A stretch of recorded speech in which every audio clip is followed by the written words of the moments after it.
Hi, I'm Derrick Jensen. This is Resistance Radio on the Progressive Radio Network. My guest today is Jonathan R. Latham, Ph.D. He's co-founder and executive director of the Bioscience Resource Project and editor of Independent Science News. Dr. Latham is also the director of the Poison Papers Project, which publicizes documents of the chemical industry and its regulators. He holds a master's degree in crop genetics and a Ph.D. in virology. He was subsequently a postdoctoral research associate in the Department of Genetics, University of Wisconsin-Madison. He's published scientific papers in disciplines as diverse as plant ecology, plant virology, genetics, and genetic engineering.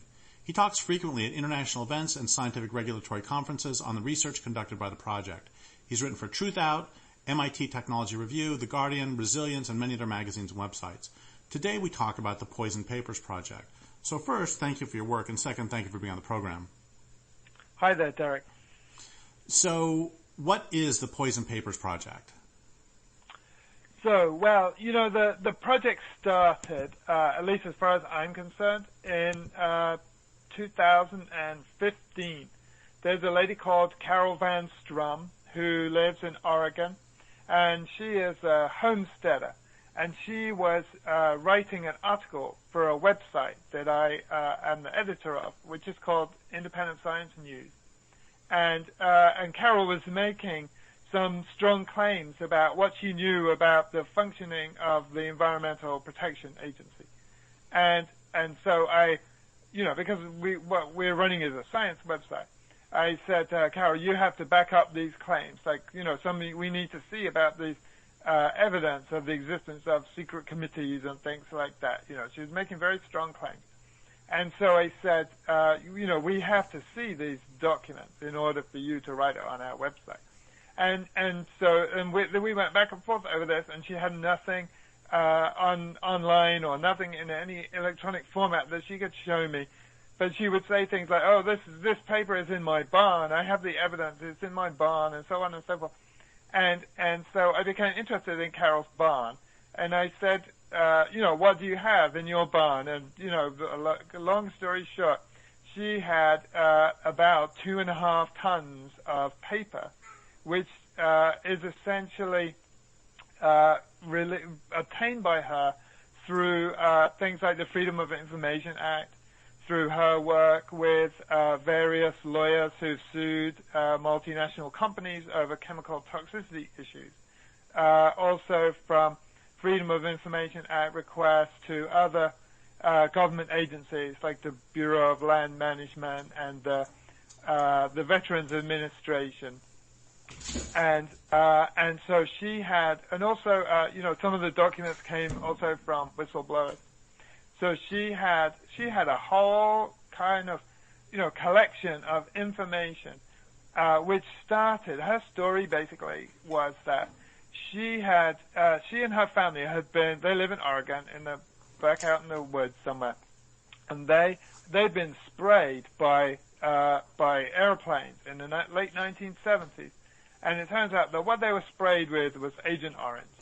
And her children became sick, and some of their animals died, fish were dying in the river, all kinds of bad things are happening that were clearly associated with these chemical spraying. And all she got from the authorities was reassurances about how, she must be mistaken, and contradictions from the governor, and, all kinds of local authorities and agencies, and even the EPA itself. Everybody was fobbing her off, and so she started on a campaign to basically try to figure out what all these agencies and even the companies knew about the toxicity of these products. So she ended up with basically sort of teasing out all this information from various groups, and so she ended up with this huge pile of documents that was essentially by the time I spoke to her, was kind of rotting away in her barn. And I said, well, why don't we try to come up with some way that we can photocopy and scan all these documents and preserve them for posterity, because it sounds, Carol, like you have a lot of stuff that's super interesting. And so we're now in the process of, we've now put it online. We have taken all these documents and we put them on a thing called Document Cloud. and we started a website called the poisonpapers.org. And that is a way for people to access these documents. And so we're now in the process of trying to get journalists, trying to get academics, trying to get various people, anybody really, members of the public interested in making sense of these documents, because there are stories that we know about in here, but there's also a lot of information that even Carol doesn't always know what is in these documents. So there's a vast amount of it, and hopefully we can talk about some of the specific contents in a minute. But essentially, it's this vast trove of papers that essentially reveal a whole host of incriminating things, not only about the companies and what the companies knew and how it was earlier than what they've always claimed, but also most important and interesting to us is what the EPA knew about all these things, because it's a commonplace story that everybody knows that the companies are perfidious and they hide the information about the lack of safety of their products and so on, and put on products put products onto the market which are not safe. But at the same time, the really interesting question in all this is, what did the government know about all these products? Were they completely complicit in all this pollution, this vast amounts of PCBs that are in our waterways and the dioxin that's in the food supply, and the pollution of the oceans and the pollution of Superfund sites and so on and so forth? What did they really know about all this, this essential epidemic of pollution? So before we ask about that, I want to ask a trivial question, which is, you said 2.5 tons of paper, is that what you said? Yeah. Can we do just even a rough estimate of how many pages that is?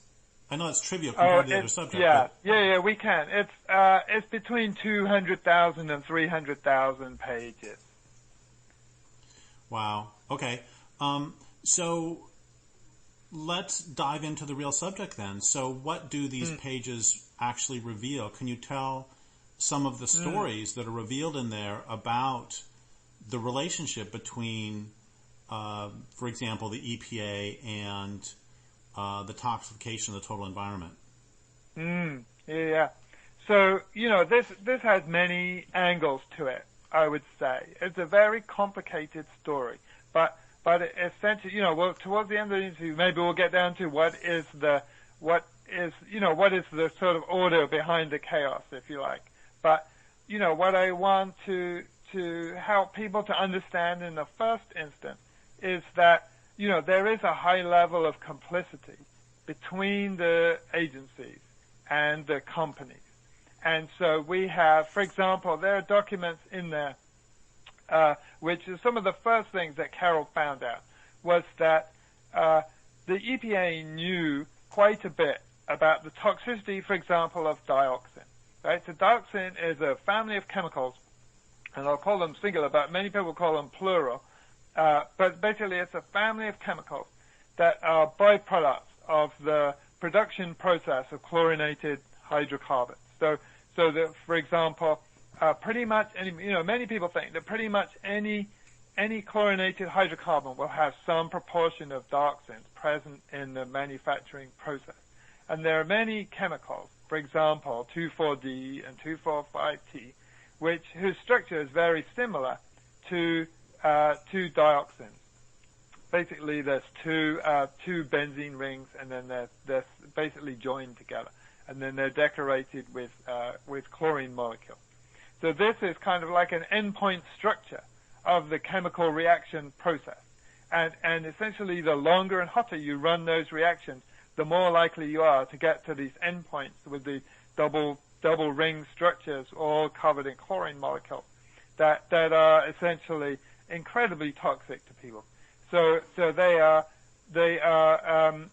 something like, depending on the process, down to about a couple of parts per trillion can be hazardous to the development of animals. So these are things for which there's no safe dose, and for which essentially any dose is going to give you harm. And not all of this was known in the 1970s, but they knew that extremely small quantities could harm people. And the chemical industry has actually known this for a very long time, because they're, in a sense, ubiquitous as products of chlorinated hydrocarbon chemistry. The chemical industry has known for a long time that there were certain chemical processes that caused workers at factories to become sick, and the workers would get spots on them, and they would often have things like immune problems. Later in life, dioxins give cancer and more kind of sort of standard toxicological consequences.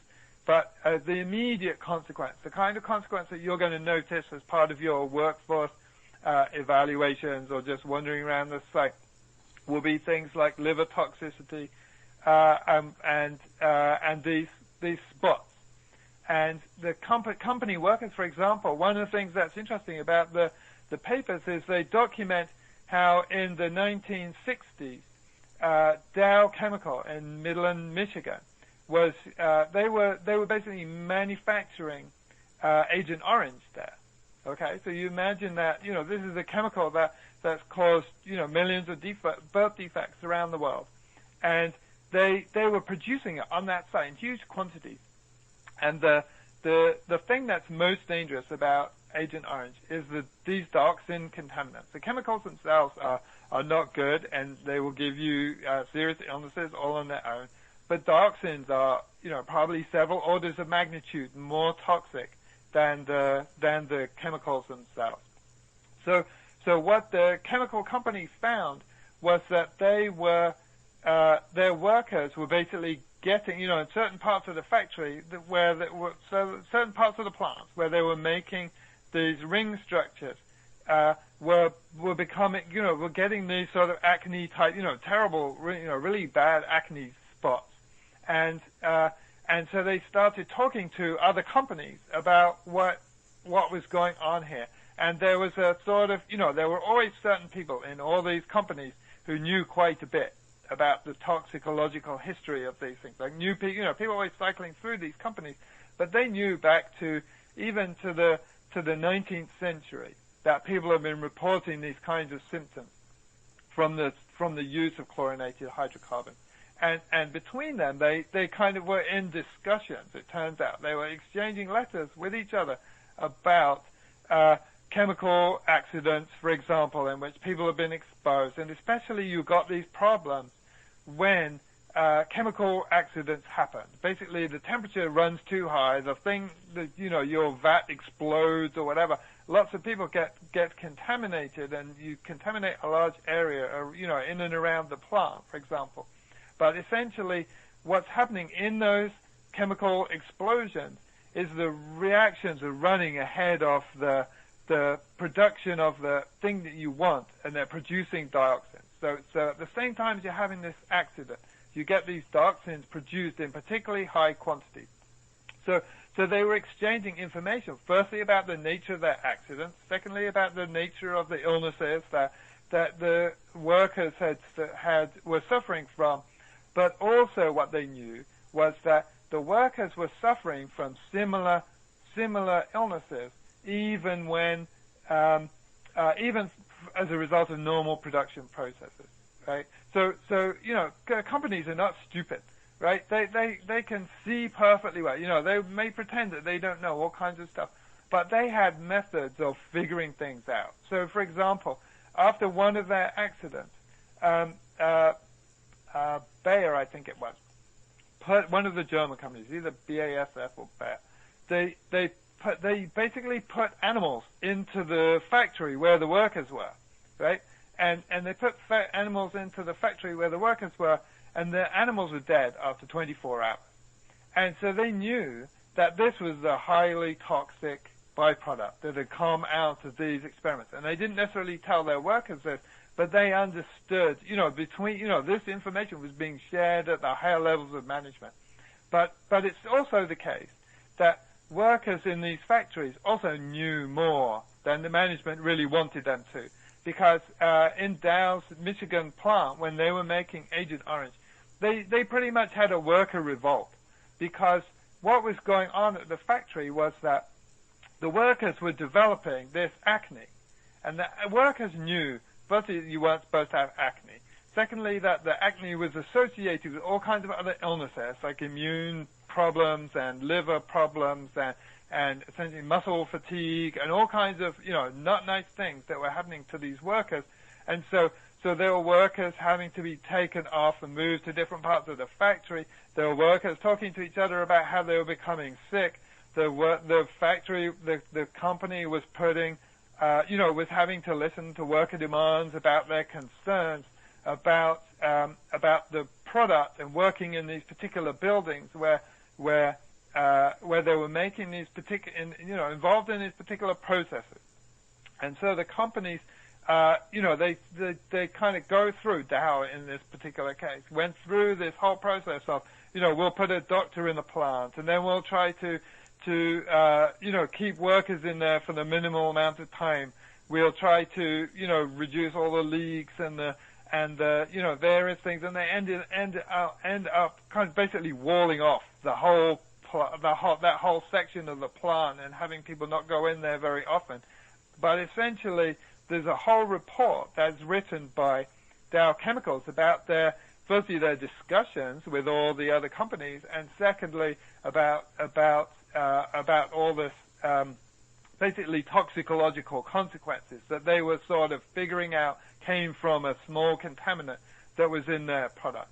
And so this is, this predates the Vietnam War by 10 years, and their public admissions and public understanding of the toxicity of 2,4-D and Agent Orange and so forth by quite a long time. So there's, there are various understandings of problems that go back before the Second World War, for example, and then this kind of culminates into this, kind of industry understanding in which the big companies are trying to educate the small companies into, you're making this product, but you don't have this long history of understanding that there are byproducts in here and problematic issues that you need to deal with. And so they're all kind of exchanging letters among each other and having meetings and calling meetings, and are we going to tell the EPA? Are we going to tell this is even before the EPA existed, right? Are we going to tell the government, and so on and so forth? So all this narrative kind of is contained within these papers. And so that's one of the stories, for example. So just so we're really clear, one of the horrors of this is that at the same time that they are openly discussing among themselves, what do we do about this or that problem, they are publicly insisting that there is no problem. Is that part of the the atrocity? So there's a press release from the head of Dow Chemical, for example, saying they don't know of any problems with Agent Orange and so forth. Yeah. And in these hundreds of thousands of pages, who else are some of the actors that don't come across well? So you've talked about Dow, BASF, maybe Bayer, the EPA. So who else are some of the and also what are a couple other of the stories that are told that people really should know about? Well, the people who come out of this, in some sense, is worse in that, they have a reasonable public image, is the EPA, right? So EPA, for example, so this is kind of some of your readers might have heard of a lab called Industrial Biotest Labs, and they were a chemical testing company, and they essentially, we have a system in this country where it's sort of presumed that an independent lab will do the actual experiments on the animals to look at the toxicological consequences of a company's product. And the idea is that the testing lab is independent of the manufacturer. So, but this independence is entirely, I would say entirely fictitious, because the manufacturers they're basically repeated customers of these independent chemical testing labs. So they, and the companies, the manufacturers will also shop around. Imagine there are 10 labs basically doing independent testing, quote unquote independent testing. They will basically go to these labs and they will notice that, an honest lab is coming back with all kinds of results about, there's carcinogenicity, there's fetal toxicity, there's, all kinds of stuff. And there are some labs that are not giving them that information. That for whatever reason, they're basically giving their products a clean bill of health. So you can easily imagine there's a huge incentive for these quote-unquote independent testing labs to basically deliver fraudulent results. It stands to reason.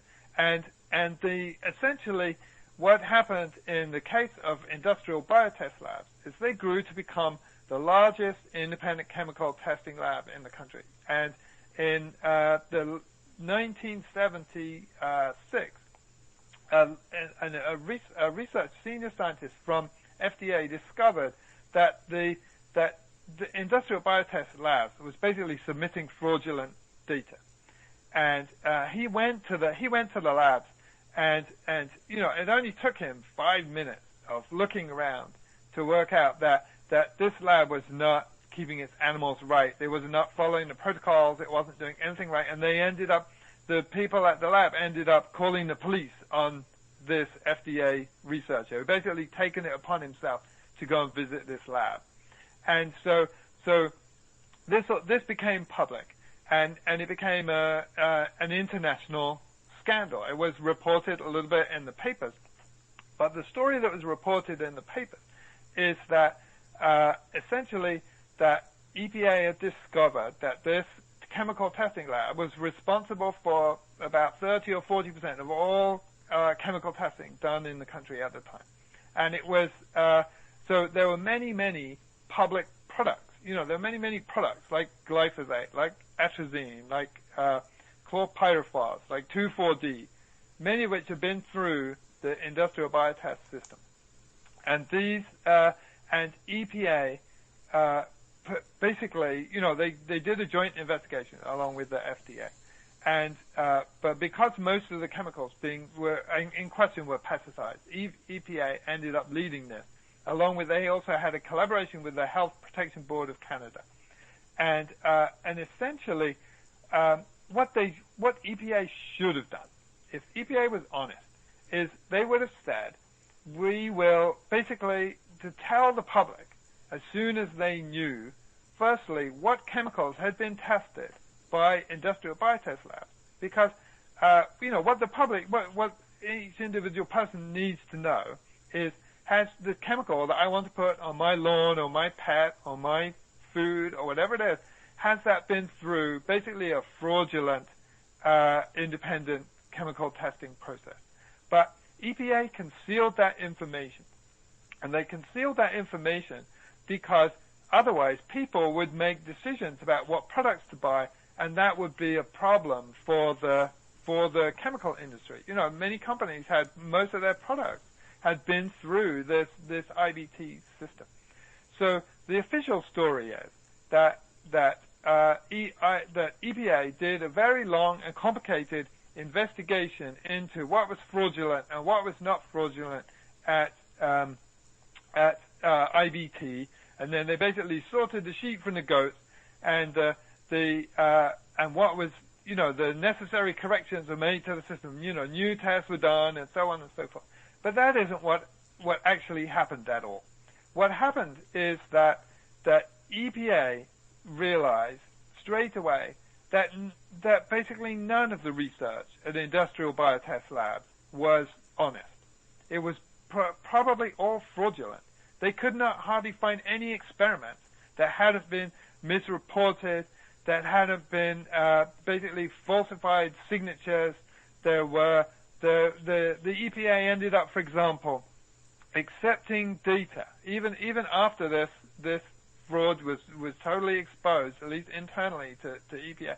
They ended up accepting data which the company itself refused, the company employees themselves refused to sign, right? So the company employees themselves refused to sign the data. That means that they have no idea whether it's true or not, right? They totally have no confidence in that, and they're not going to stand behind it. But basically, EPA basically in the document tells the chemical industry how we're basically accepting data from this company that we know to be fraudulent, that they even are too honest to sign, right? So the EPA is basically vouching for chemical safety testing data that the company will not vouch for. So they, and in that process, becoming party to the fraud, and and this was only part of the issue. So basically, a huge proportion of the chemicals being used by the public in the U.S. have been fraudulently reported. They knew this, but instead of telling people, they basically made up this idea that they were doing a complicated investigation. And then they did kind of go through this kind of sort of faux investigation, but they knew the whole time that it was all fraudulent. And the purpose of this investigation was therefore to buy time for the companies so that they could put their chemicals through a new set of tests, which essentially, it took them 5 or 6 years to do this investigation, but that basically allowed the companies to do a whole set of new tests and basically kept the public in the dark to the fact that these chemicals, the chemicals they were using all over, were basically were subject to fraudulent reporting. So the EPA basically was using its powers of investigation to essentially provide cover for the companies to be able to basically keep their products on the market. I remember reading somewhere that some overwhelming percentage of the chemicals that are used in modern society have not, in fact, been tested have not even been tested at all. And so what it seems you're suggesting is that, or what these papers are suggesting, is that, yes, there are a high percentage that have not been tested, and in addition, many of those that have been tested, the tests are the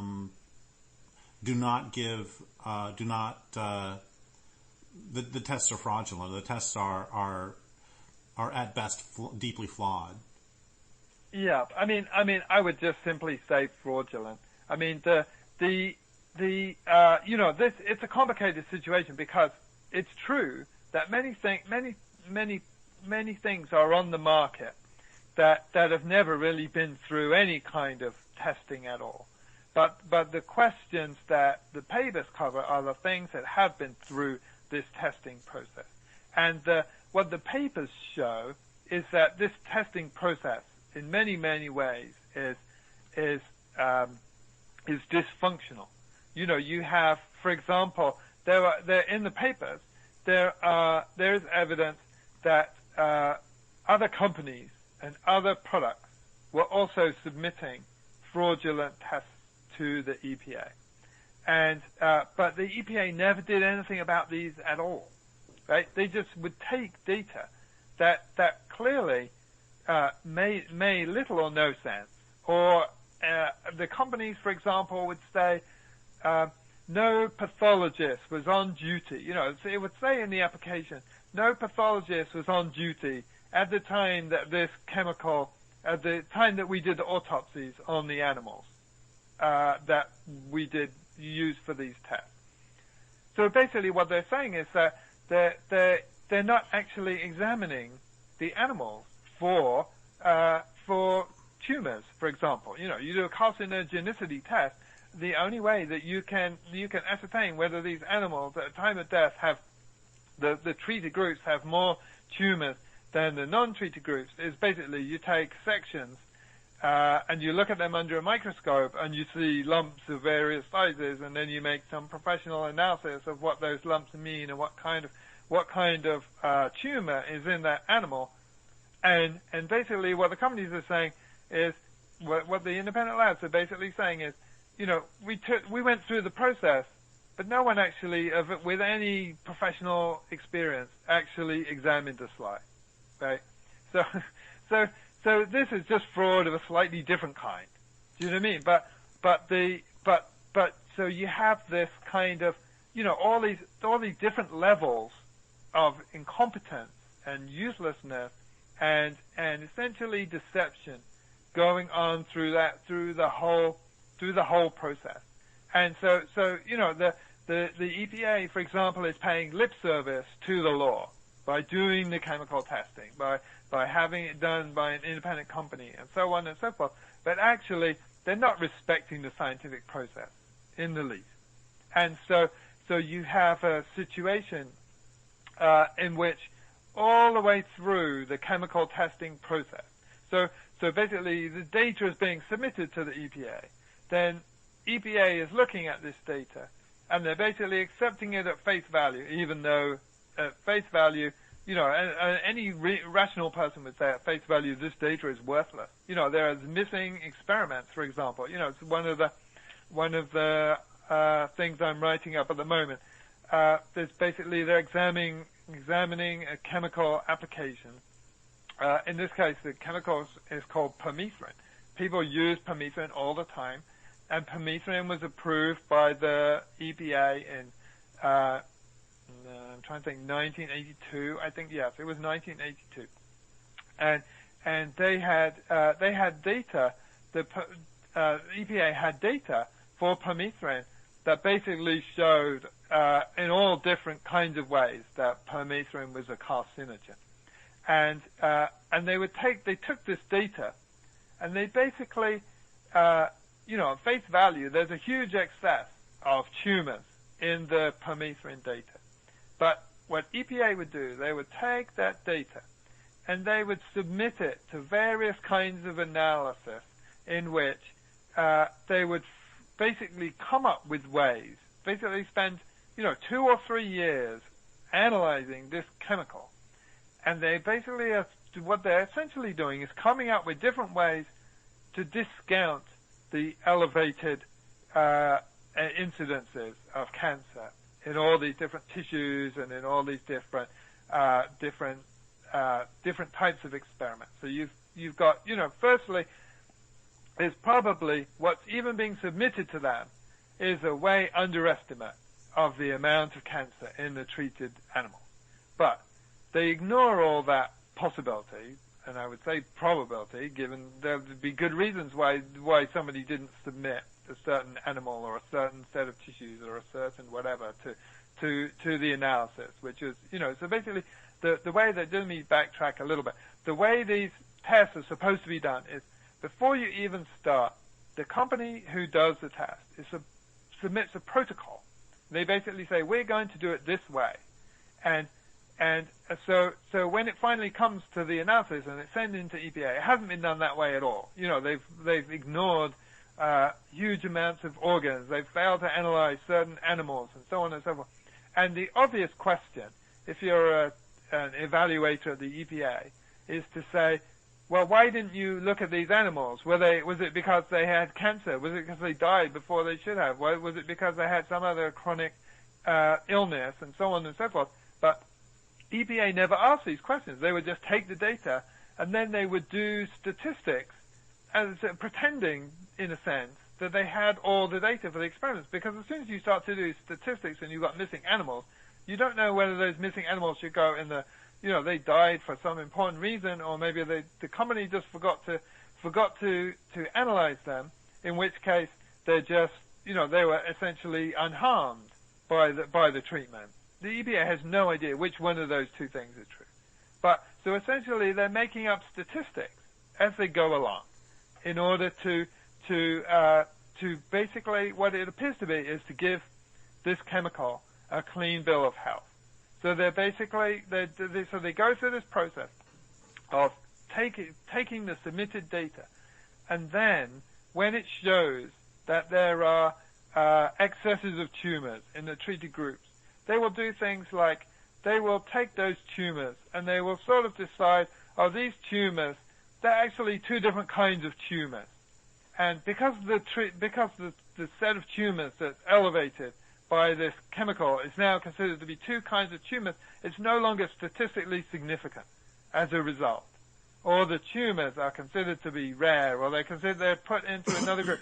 They're essentially massaging the data, if you like, in order to give this chemical a clean bill of health.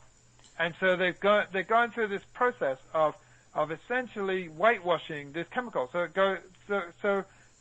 what's the treated, what the raw data suggests is this huge elevation of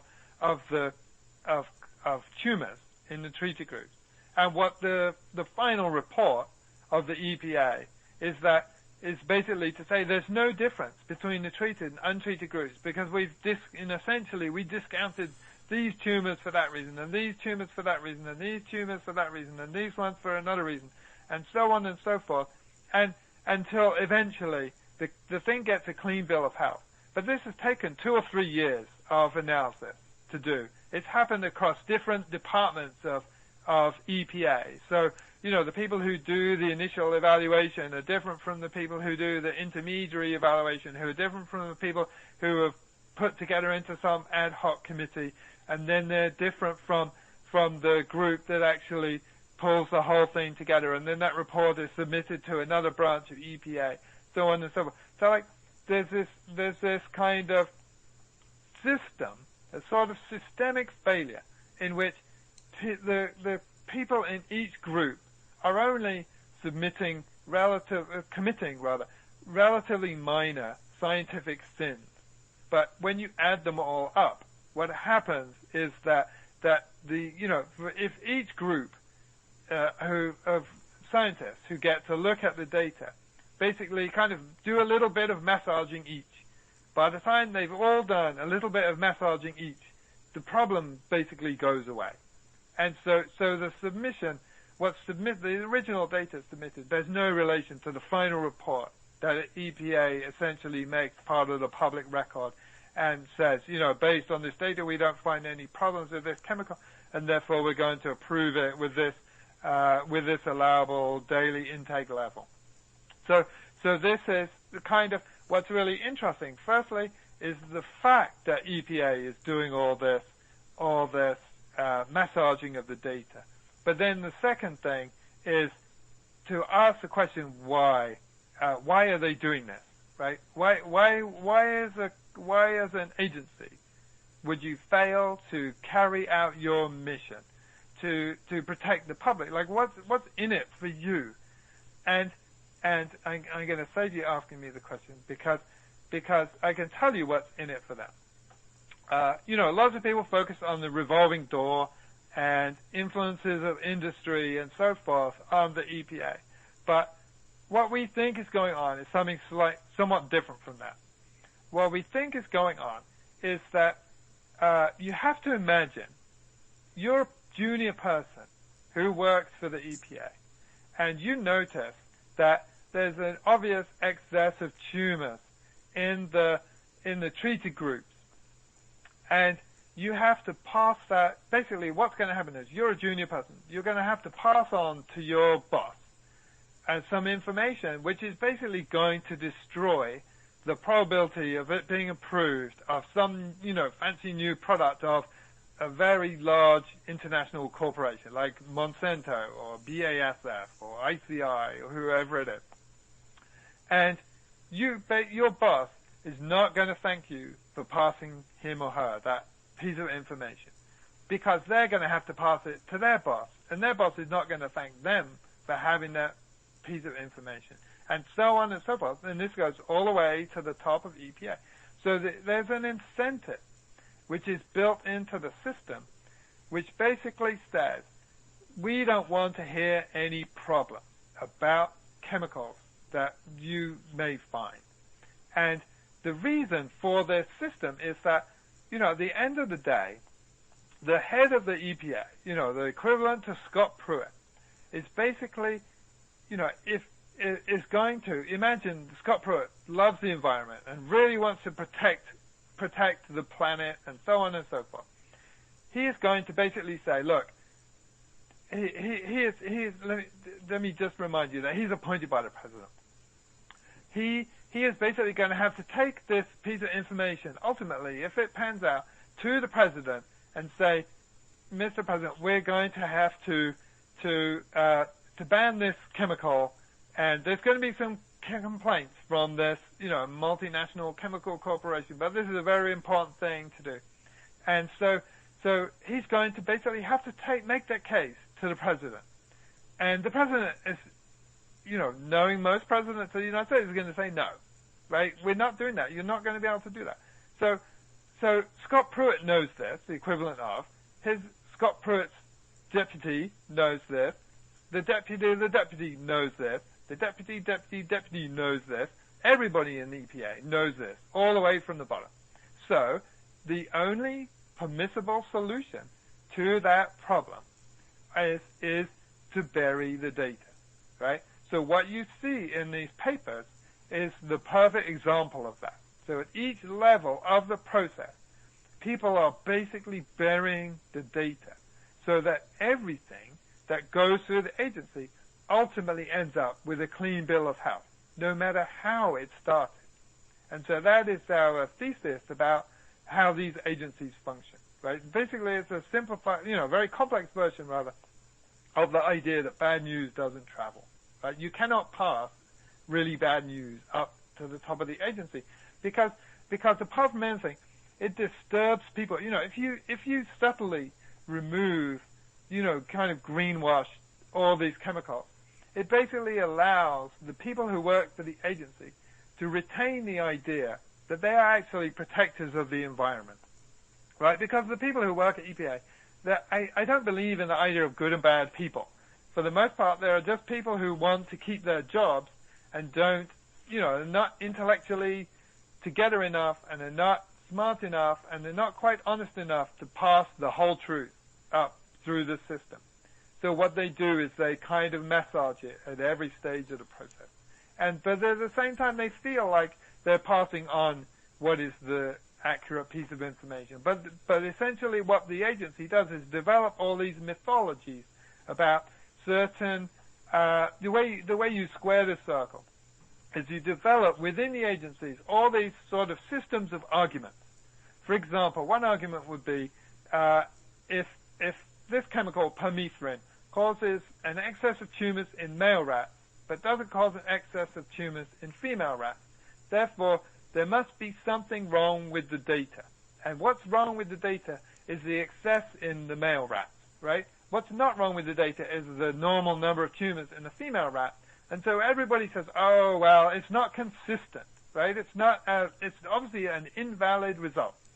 And so the agency has circulated within its system all these totally unscientific arguments, but they're deployed whenever necessary to do this greenwashing process, right? To do this kind of health washing process. And so that is the fundamental underlying dynamic under which these organizations function. And the essential reason is because the president is not prepared to actually do anything for the environment at the expense of political donors or the economy or however they perceive their interest to be, that essentially this system has to be in place. And people who don't agree with it essentially become whistleblowers or they say nothing. Well, thank you for that really great analysis. And as you were saying all that, I was thinking that we could do similar analyses for the way the Forest Service works with getting out the cut in terms of timber production and ignoring the effects of it. We could talk about that with the Deepwater Horizon or any other oil things, or the approval of permits for various gas leases. This seems to be a horrifying trajectory of permitting under this under the entire permitting system.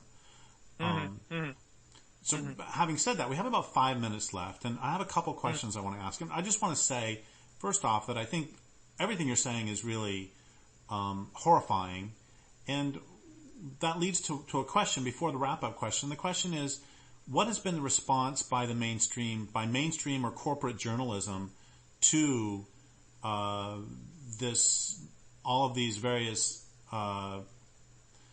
analyses and smoking guns that you're providing? You know, we have tried to share these stories, and you know, Sharon Lerner did a story about it in The Intercept. The Guardian did a story about PCBs. There is, I'm trying to think who else. Mostly, you know, smaller media have done some bits and bobs.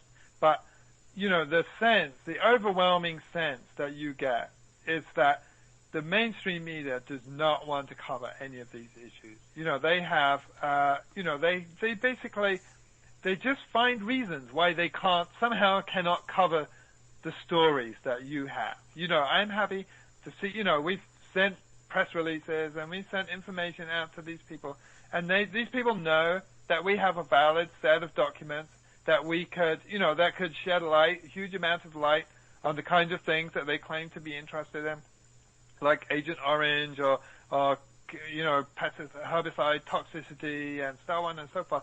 We have all kinds of stories, but you know, these people, these investigative in quotes journalists do not pick up the phone, right? They don't come to us and ask us, you know, oh, do you have an interesting story about this or that or the other?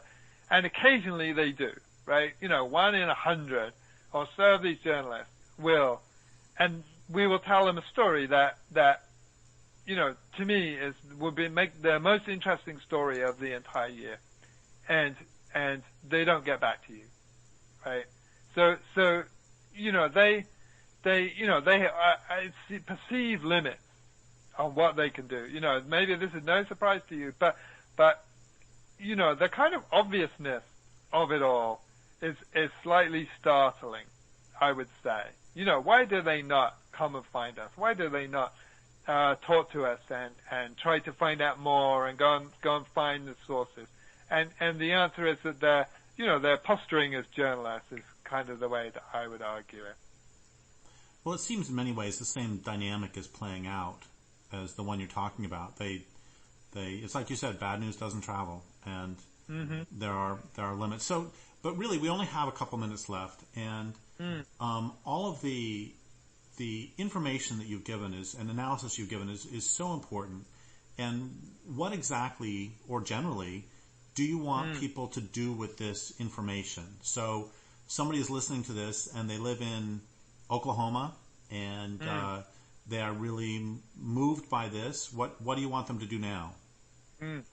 I mean, the bottom line is, you know, don't expose yourself and your family to these chemicals. You know, minimize your exposure. I mean, what we do in our house, you know, I have to use a computer for my work, but, you know, we try to buy items made of glass or steel or wood or, you know, things that give us a very limited exposure to the kinds of chemicals. You know, we have wood floors or you know, we really try our best to limit our exposure, because the bottom line is you're not, I mean, we could do another interview about how even with the best will in the world, right, even if we had the best EPA and they were trying their hardest and whatever, these still would have basically no guarantees. You know, this is a complicated argument that I'd be very happy to make on your show.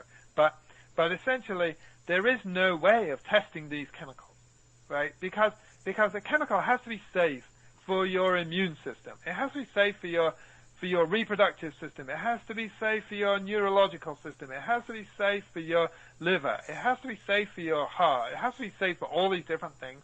And it basically, when you test a chemical, you can only test it for a specific minority of potential toxicological endpoints. And so essentially, even if it was true that EPA was doing a good job, you can on logical grounds demonstrate that we're still not protected anyway. We still would not be protected anyway. But the bottom line is, treat these chemicals as if they've never been tested on any animal or in any meaningful way. They're essentially unknown toxicological hazards. And you will purge your household of these products to the extent you can. Well, we are really running out of time, but there's a question I just have to ask, which is, and maybe we can save this for another interview, is what are the social implications? You just talked right there about the personal implications. Get bisphenol A out of your life, but what are the social implications of government permitting processes that facilitate the toxification of citizens and the environment? Yeah. Well, many of our products can be made perfectly well with, natural products, right? Clothes and houses and so forth. These things can be made, and it comes down to the economy, right? The government attempting to extract taxes from the economy because they want the economy, they want the economy to go faster and faster so they can extract taxes for their war machine. This is basically what is going on here. So they have an incentive, they have a built-in incentive to approve all these things. So that is the kind of bottom line for me. Well, thank you so much for your work, and thank you for being on the program. I would like to thank listeners for listening.